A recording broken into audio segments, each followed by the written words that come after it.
The air is cool. The grass sways in a soft evening breeze. Above you, the sky is endless, a black canvas dotted with white fire. Somewhere in the distance, a river hums quietly. Your tribe is gathered around a small fire, its glow dancing against the stone walls of the shelter. You've just eaten a meal hunted hours ago. Fresh, warm, satisfying. There are no phones, no emails, no alarms set for tomorrow. The only light comes from the moon, the stars, and the crackling flames. This is bedtime in the Stone Age, and without knowing it, you are about to drift into a kind of sleep modern science can barely recreate. For most of human history, this was the rhythm of life. Daylight was for movement, hunting, gathering, building, and talking. Sunset was the cue to slow down, not speed up. By the time the sun dipped below the horizon, the tribe would naturally gather in one place. Fire wasn't just for cooking, it was a signal to the body that the day was over. The flicker of flames told your brain it was time to wind down, triggering the release of melatonin, the hormone that tells us to sleep. It's strange when you think about it. Our ancestors, with no technology, no clocks, and no luxury mattresses, might have had better sleep than we do today, and science backs it up. Modern hunter-gatherer tribes, like the Hadza in Tanzania, the San in the Kalahari, and the Chimane in Bolivia, still live in ways similar to our Stone Age ancestors. When researchers tracked their sleep, they found something fascinating. These people sleep about 6.5 to 7 hours a night, similar to us, but they wake up feeling more rested, more alert, and healthier overall. Why? Because it's not just about how long you sleep, it's about how you sleep. For cavemen, sleep happened in complete darkness, aside from the dim orange of the fire. There were no glowing screens blasting blue light into their eyes. There were no late-night TV shows or endless scrolling on social media.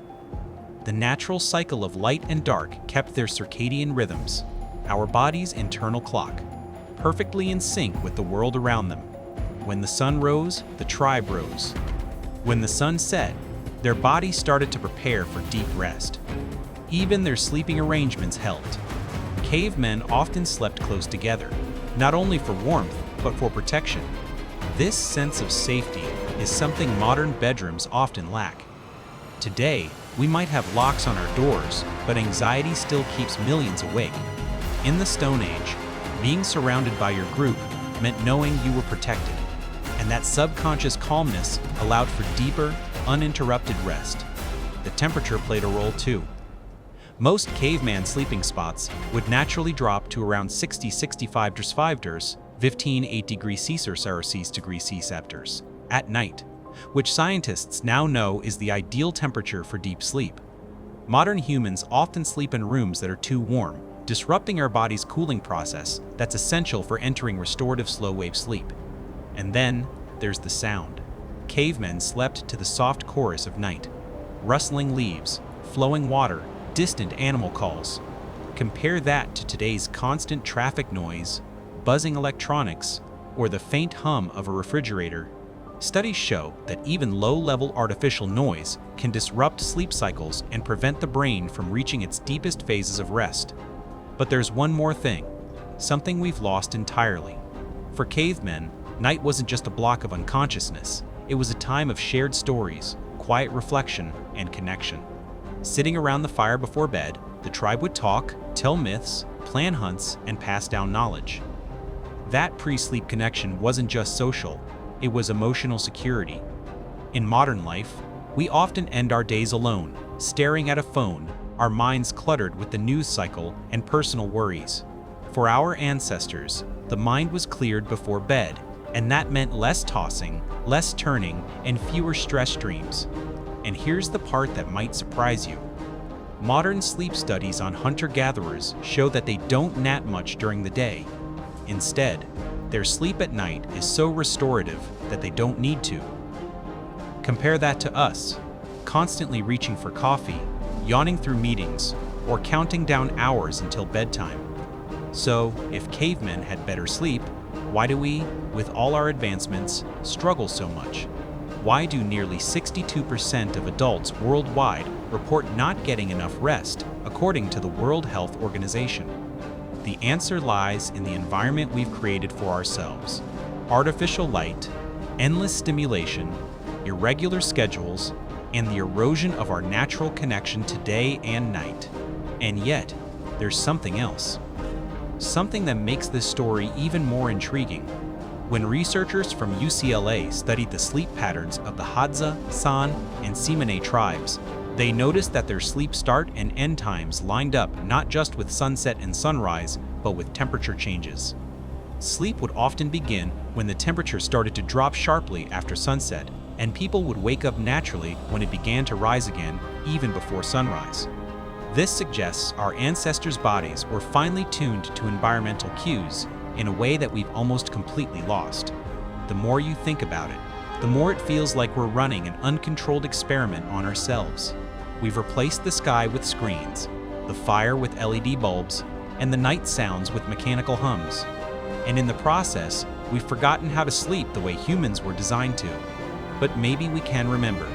Maybe by looking at how our ancestors lived, we can take back some of what's been lost, not to return to the Stone Age, but to bring the best of it into our modern world.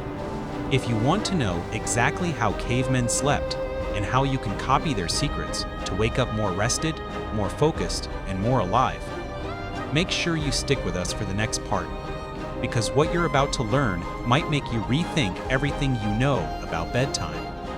Imagine lying down on a bed of soft hides and woven grass. Above you, the sky is perfectly black except for a scatter of stars, so sharp and clear you feel like you could reach up and touch them. The moonlight slips gently across the cave wall, tracing the silhouettes of the people around you. Your tribe, your family. The fire has burned low, its embers glowing like tiny suns. The last voices have faded. There are no flashing notifications, no neon signs, no street lamps spilling into your eyes. There is only darkness, pure, unbroken, and complete. That darkness is the first thing we've lost. Today, the term light pollution feels like a minor inconvenience, something astronomers complain about because it hides the stars. But for sleep, light pollution is a silent killer. Cavemen never had to fight it. Their nights were so dark that their brains flooded with melatonin naturally, allowing them to slip into the first deep phase of sleep within minutes. Modern humans? We stare into glowing screens that emit blue light, which tells our brains that it's still daytime. Studies show that even a single hour of blue light exposure before bed can delay melatonin release by up to 90 minutes. That's like asking your body to start running a marathon just as it's trying to wind down. And it wasn't just about biology. Darkness was a teacher. It taught our ancestors to rest, to listen, to let the mind slow down. It gave the body a natural boundary between action and recovery. In our world, we've blurred that line. Work can happen at midnight. Entertainment never stops.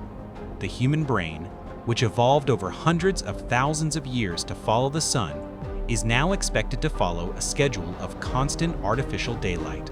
But here's something remarkable. Even in the Stone Age, sleep wasn't one long, uninterrupted block.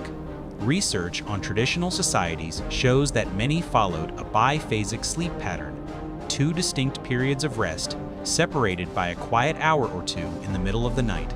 In this watch, people might stoke the fire, talk quietly, or even tell stories. This wasn't insomnia, it was natural. And when they returned to sleep, they drop back into deep, restorative phases far faster than we do after a 3 a.m. bathroom break. Part of the reason they could do this so easily? No caffeine, no artificial light, and no stress about not sleeping. In fact, anthropologists studying the Hadza and San people today report that waking up briefly at night is normal, and that people actually feel more rested than those who force themselves to sleep in one continuous stretch. It's also worth noting that this kind of darkness didn't just improve sleep, it improved health.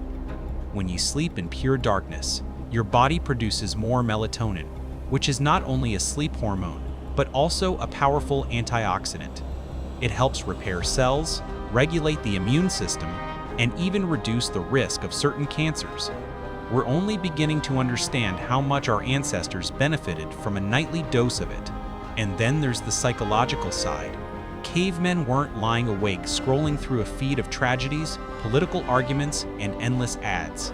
They weren't being jolted awake by the ping of a message. Their last thoughts before sleep were of the stories they'd just heard by the fire, the faces of their tribe, and the plans for tomorrow's hunt.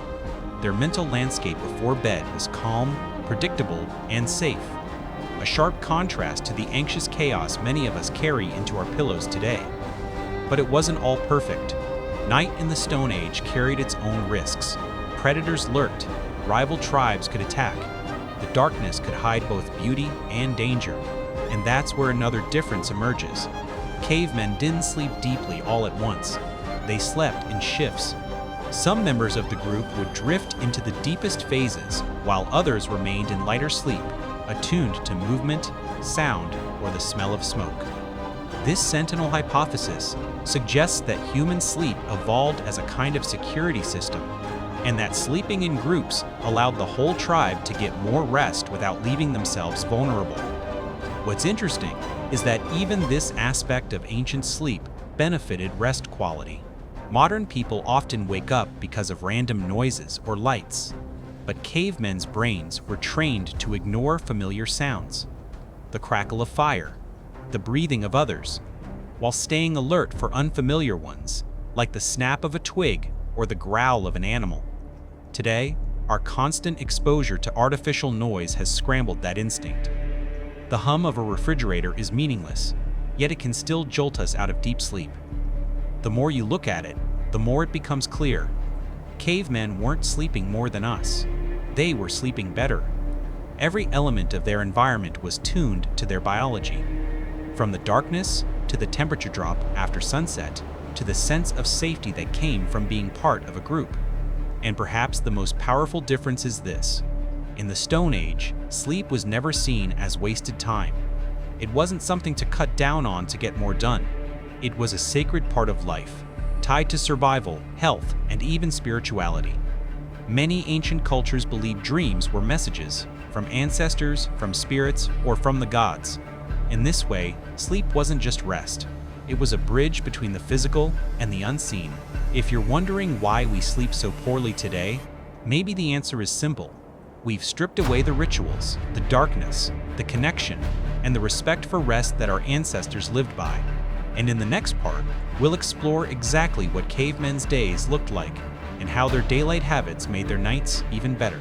If you think it's just about what happens before bed, you're in for a surprise. Hit that subscribe button, because this is where the real secrets start to unfold. If you truly want to understand why cavemen slept better than us, you can't just look at their nights. You have to look at their days, because sleep is not something the body switches on at bedtime. It's a 24-hour cycle, built by everything you do from sunrise to sunset. When the first light of dawn spilled across the Stone Age world, there were no blackout curtains, no alarms, just the natural cues of the earth waking up. The chill of morning, the sound of birds, the rustle of wind through grass. These weren't just background noise. They were the signals that synchronized the caveman's circadian rhythm. Exposure to bright, natural light early in the day told the brain, it's morning. This triggered a cascade of hormones, most importantly cortisol. Not the villain it's made out to be today, but a natural wake-up signal, giving energy and focus for the hunt, the gathering, and the work ahead. In contrast, many of us today wake in darkness, drink coffee under fluorescent light, and only see real sunlight in short bursts, if at all. We've shifted from being creatures aligned with the sun to creatures aligned with a schedule, one that fights our biology. Cavemen didn't need fitness trackers to tell them how much they'd moved in a day. Their lives were a steady rhythm of physical activity, walking miles to gather plants, stalking prey, hauling firewood, crafting tools. This constant, low-intensity movement kept their bodies in a natural fatigue cycle, ensuring that by nightfall, their muscles and nervous systems were ready to power down.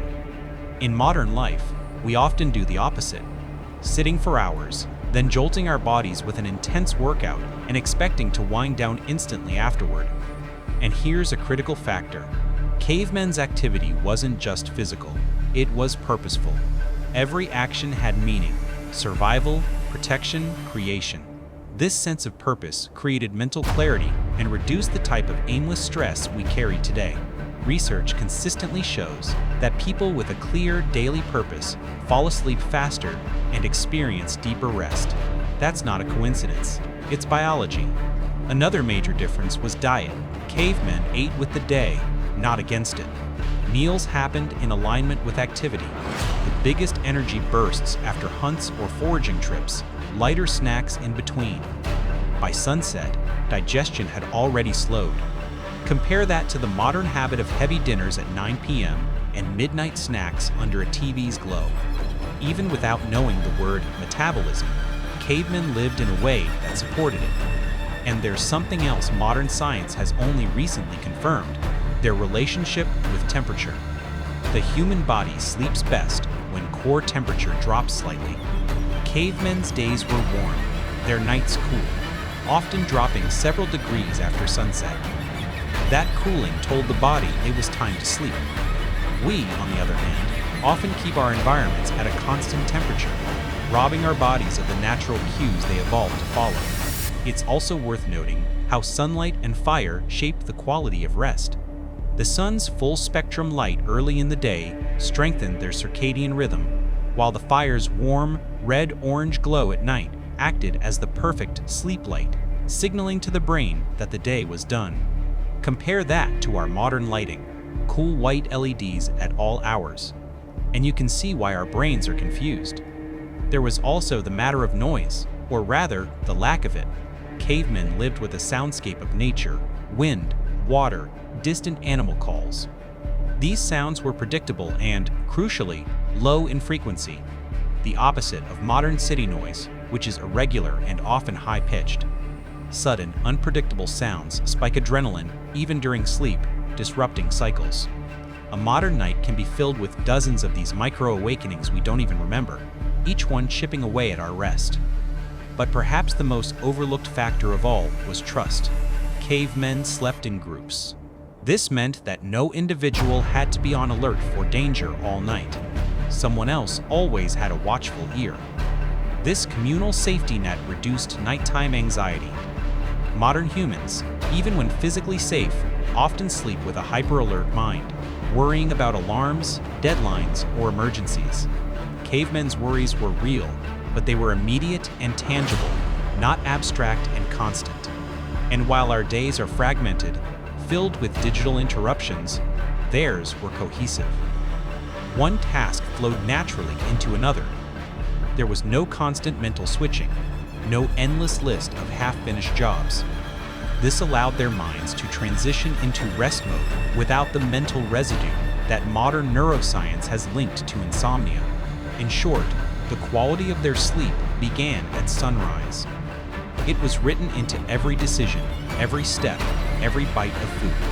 They lived by a pattern humans evolved for, a pattern most of us have completely abandoned. So when people say, cavemen didn't have it better, they just didn't know any different, they're missing the point. They lived the way our bodies are designed to live. We are the ones living unnaturally, and our restless, shallow sleep is the result. And in the next part, we'll go even deeper into what happened inside their bodies and brains during the night.